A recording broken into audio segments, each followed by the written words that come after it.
చత్తు అంటారండి. ఎండాకాలం నీటిలో కలుపుకు తాగితే చలవండి, చలికాలం తింటే వేడి పుట్టిందండి. ఇందులో నల్ల జీలకర్ర, వాము, అదేంటి ఉల్లిపాయలు, పచ్చిమిరపకాయలు, అల్లం, ఎల్లుల్లిపాయలు, నిమ్మరసం, అది ఆవ నూనె వేసి కలిపేమండి. ఇదిగో నల్ల జీలకర్ర ఇవన్నీ వేసి కలిపేమండి. చలికాలం తింటే చాలా మంచిదండి మన శరీరానికండి.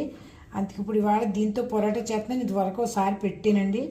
ఆవ నూనె వేస్తామండి అండి. ఆవ నూనె తెచ్చుకున్నామండి, ఆవ నూనెతో కలుపుకున్నామండి. ఇది నిమ్మరసం ఉంటుందండి.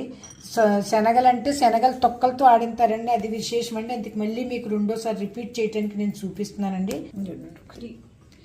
ఏదో సబ్స్క్రైబర్ లైక్ పెరిగినా మాకు లాభం ఉండదండి. మీరు ఒకళ్ళన్న ఆరోగ్య విషయాలు పాటించండి. మేము ఇన్ని రకాలు చేస్తున్నాం ఏంటంటే అండి, మేము ఇంట్లో తింటున్నామండి, అందుకని మీకు చూపిస్తున్నాను. రోజు ఒక రకం చూపిస్తున్నాను, ఎందుకంటే ఇంకా బోల్డ్ చేస్తున్నామండి. నవ్వుతారని నేను పెడతాలేదండి. మేము చేసి ఇదిగోండి స్టఫింగ్ ఇలా పెట్టుకుని ఇవ్వండి.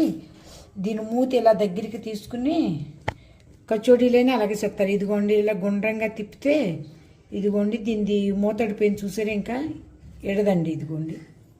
ఇదిగోండి దీన్ని బాగా కాల్చుకుందామండి. ఇందులోకి బీన్స్ కూర కానీ, గోబీ కూర కానీ, టమాటా తీపి చట్నీ కానీ, సాస్ కానీ ఏది వేసుకు తిన్నామండి.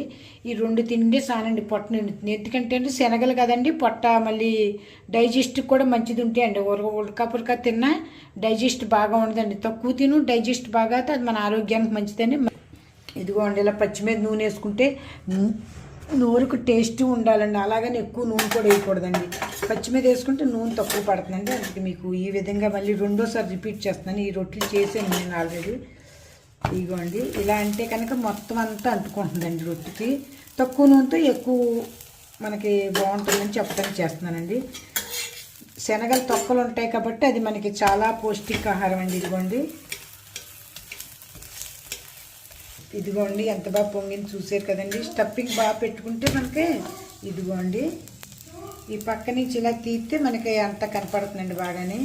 ఎందుకని తీయట్లేదండి నేను. ఇది ఆలూ పరాటా అయినా సరే అండి ఈ విధంగా చేసుకోండి. చలికాలం పిల్లలకి మంచి హెల్త్ బాగుంటుంది. పిల్లలు గమ్మున ఎదుగుతారు కూడా అంట. ఎదిగి పిల్లలు పగలకంట రాత్రి పొట్ట నిండా తింటే అండి బాగా ఎదుగుతారండి, హెల్త్ బాగానే ఉంటుందండి. అదిగోండి దోరగా కాలింది. చాలా విధంగా కాలితే మనకు సరిపోయినట్టే అండి. కొన్ని రొట్లు ఆకుకూర ఉందండి, కీరా ఉందండి, మజ్జిగ అండి. ఇదిగో కొద్దిగా సాస్ నంచుకోవటానికి సరిపోతుందండి. రొట్టి మనం తిన్న తర్వాత చాలాసేపటికి కరిగి ఇంకా ఉబ్బుతాయండి.